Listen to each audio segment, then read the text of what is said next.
다양한 동물의 생태를 살펴보고 그 속에 담긴 과학을 찾아보는 시간이죠. 과학관 옆 동물원, 오늘도 이동은 기자 나와 있습니다. 안녕하세요. 안녕하세요. 네, 지난 시간에는 귀여운 콜라가 나와서 뒷배경이 먼저 눈에 들어왔는데 오늘은 이동훈 기자를 볼 수밖에 없겠습니다. 너무 무서워가지고요. 네, 오늘 준비한 동물은 이 동물 중에서도 곤충, 그 중에서도 우리 주변에서 가장 많이 볼 수 있는 곤충 가운데 하나죠. 네. 벌인데요. 네, 과학관역 동물원에서 곤충을 다뤄보는 건 처음인 것 네, 같은데요. 맞습니다. 네. 아무래도 이맘때쯤이면 벌 이야기가 많이 등장하는 시기죠. 네, 이 추석을 앞두고 미리 벌초나 성묘 가시는 분들도 많을 테고요. 또 네. 이번에 연휴가 워낙에 길다 보니까 모처럼 나들이 가시는 분들도 많을 텐데요. 아마 말벌 주의해야 한다 이런 이야기 많이 들어보셨을 겁니다. 네, 저도 벌초 갈 때마다 벌 때문에 고생을 많이 했던 기억이 네. 있는데요. 이렇게 추석 때만 되면 벌에 쏘였다, 뭐 심지어는 사망했다, 뭐 이런 얘기도 들리잖아요. 네, 실제로 이 지난해 벌에 쏘여서 사망한 사람이 17명 정도였는데요. 네. 이 가운데 59%인 10명이 벌초 작업 중에 벌에 쏘인 것으로 조사됐습니다.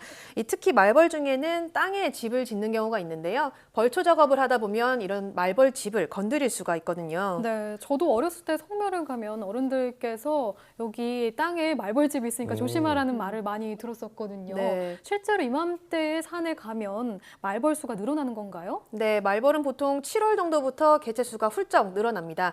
8월에서 10월까지는 이렇게 말벌집이 가장 커지는 시기인데요. 그래서 이 시기에는 산이나 숲속에 들어갈 때는 각별히 주의를 해야겠죠. 네, 그런데 이게 말벌이 일반 벌보다 훨씬 크잖아요. 이게 어떻게 크기로 구분할 수 있는 건가요? 네, 이 말벌의 말이라는 이 접두사 자체가 크다라는 의미입니다. 아. 그러니까 아무래도 기본적으로 일반 벌보다는 크겠죠. 실제로 이 꿀벌의 경우는 수컷의 몸 길이가 보통 15에서 17mm 정도고요. 말벌의 몸 길이는 수컷이 보통 20mm 이상 되고 암컷은 25mm에 달하는 경우가 많다고 합니다. 지금 이 화면으로 보시면 확연히 구분되는 걸. 네, 한눈에 봐도 크기가 확실히 다르네요. 네, 맞습니다. 그러니까 암컷 말벌이 수컷 꿀벌의 약 1.5배 정도가 되는 건데요. 네.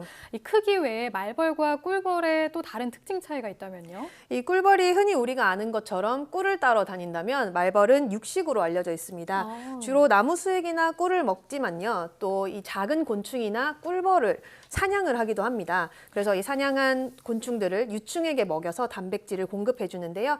생김새의 경우도 아까 보셨던 것처럼 말벌이 훨씬 더 흑갈색이나 황갈색에 가까운 걸 보실 수가 있습니다. 이렇게 설명을 들으면 꿀벌이나 말벌 이렇게 차이가 크다고 알 수 있는데 네. 말벌은 전부 이렇게 다 무서운 건가요? 물론 이 말벌에도 여러 종류가 있습니다. 우리가 아는 땅벌이나 쌍살벌도 보통 말벌에 속하고요. 하지만 이 가운데서도 가장 무서운 벌은 역시 토종벌인 장수말벌인데요.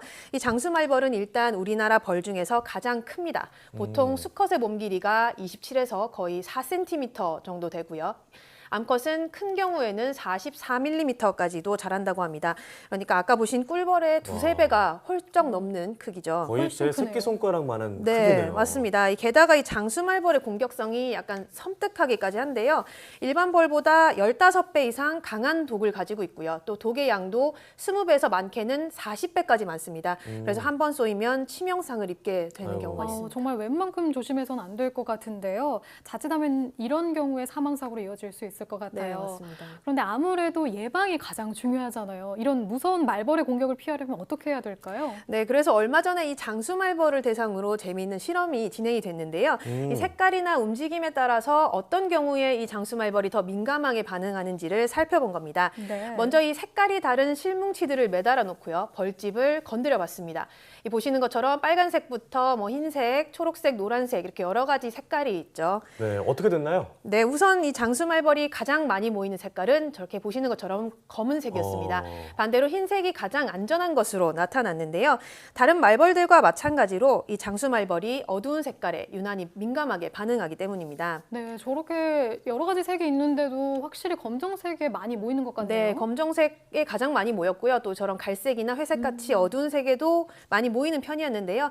말벌의 천적이 보통 곰이나 오소리 같은 동물이거든요. 근데 이런 동물들이 털 색깔이 어두운 색이다 보니까 말벌이 아무래도 저런 어두운 색을 보면 공격성이 좀 더 높아지는 것으로 보고 있습니다. 네, 산에 가면 밝은 옷을 입어라 이런 얘기가 있는데 그게 여기서 증명이 되네요. 네, 맞습니다. 네, 이번에는 벌이 공격할 때는 어떻게 행동해야 하는지를 한번 실험해 봤습니다. 이 벌집을 건드린 뒤에 제자리에 있을 때와 그리고 도망갈 때 어떨 때 덜 쏘일까요?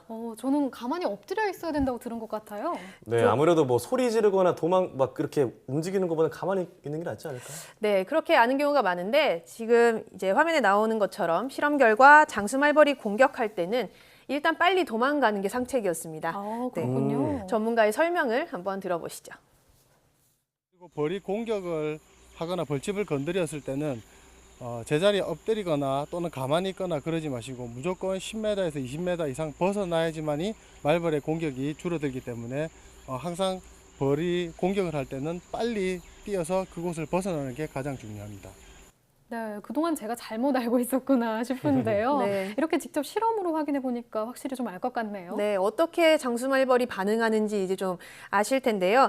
이 장수말벌은 다른 말벌과 달리 또 땅속에 집을 짓습니다. 네. 그러다 보니까 벌집 주변에 약한 진동만 발생해도 아주 민감하게 우르르 몰려나와서 반응하는 것을 볼 수 있었는데요.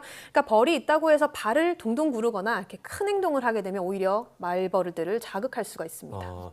이제 이렇게 이동훈 기자의 정보를 들으니까 말벌을 피할 수는 있겠는데 만에 하나 벌에 쏘였을 때는 어떻게 해야 되는 건가요?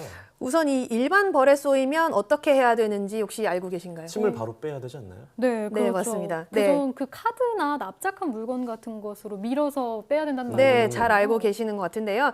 이 꿀벌에 쏘이면 침이 피부에 박히게 되죠. 네. 그러면 계속해서 독액이 주입되게 됩니다. 그래서 최대한 빨리 침을 빼는 것이 중요한데요. 보통 신용카드처럼 말씀하신 대로 납작한 물건으로 살살 밀면 빠진다고 알려져 있죠. 그런데 이 말벌의 경우는 조금 다릅니다. 말벌은 독침을 주사바늘처럼 뺄 수 있습니다. 그래서 피부에 박히지 않는데요. 네. 한 번 공격하면 죽는 꿀벌이랑은 달리 여러 번 공격할 수가 있습니다. 그래서 이 말벌에 쏘였을 때는 오히려 이 플라스틱 같은 물건으로 건드리게 되면 염증이 생길 수가 있거든요. 그래서 가장 좋은 방법은 쏘인 부위를 최대한 차갑게 한 다음에 병원으로 바로 가는 것이 중요합니다. 그러니까 말벌은 주사바늘처럼 찔렀다 빼내는 거니까 신용카드로 네네. 미는 게 의미가 없다는 말이죠. 네, 그렇습니다. 일반 벌처럼 생각했다가는 큰일 나겠는데요. 네. 명심해야겠습니다. 그럼 이 말벌이 훨씬 벌보다도 큰데 독의 성분도 더 강한가요? 네, 우선 이 보통 벌의 독에도 히스타민이라든가 세로토닌과 같은 화학 성분이 들어 있습니다. 그래서 쏘이게 되면 부어오르면서 가려움증을 일으키게 되는데요. 특히 장수말벌의 독에는 만다라톡신이라는 성분이 있어서 근육신경을 마비시키고요. 또 이 호흡을 가쁘게 만드는 아세틸콜린도 포함이 돼 있습니다. 그래서 네. 아무래도 조금 더 독하다고 볼 수 있겠죠. 그래서 꿀벌보다 말벌에 쏘였을 때 더 심각한 피해를 입는 거군요. 네, 맞습니다. 또 이 독 자체도 무섭지만 이렇게 말벌에 쏘이면 강한 알레르기 반응이 나타날 수가 있거든요. 보통 우리가 아나필락시스 쇼크라고 하는데요. 이 벌독이 우리 몸에 들어오면 자가 면역 반응이 일어나는데 이 면역 반응이 과하게 일어났을 때 오히려 심각한 알레르기를 일으키게 됩니다. 이런 알레르기 증상 때문에 몸이 퉁퉁 붓고 이렇게 기도가 막히면서 심각한 쇼크사에 이를 수도 있게 됩니다. 아까 그 벌에 쏘이면 그 부위를 좀 차갑게 하는 게 도움이 된다고 하셨잖아요. 네네. 그런 게 이게 벌에 그 독에 있는 화학 성분과 우리 몸의 알레르기 반응 때문인 건가요? 그렇죠. 조금 더 느리게 할 수 있겠죠. 그런 화학 반응을 느리게 하고 또 독이 퍼지는 속도를 아무래도 차갑게 해주면 느리게 할 수 있으니까 우리가 보통 혈액순환이 더 혈관이 확장되면 더 잘 일어나게 되잖아요. 그래서 네네. 그 부위를 차갑게 해주면 조금 더 완화하는 효과가 있을 네. 것으로. 네, 마치 얼음찜질하는 것과 같은 네, 그런 맞습니다. 효과를 볼 수 있겠네요. 네, 말벌이 무섭다는 사실은 사실 많이 듣기는 했지만 쏘여본 적이 없어서 그런지 잘 네. 몰랐거든요. 오늘 이렇게 이야기 나눠보니까 정말 조심해야겠다는 생각이 네, 듭니다. 맞습니다. 네, 오늘 이동훈 기자의 정보를 통해서 이번 명절에는 벌에 쏘이는 분이 없었으면 좋겠습니다. 오늘 말씀 잘 들었습니다.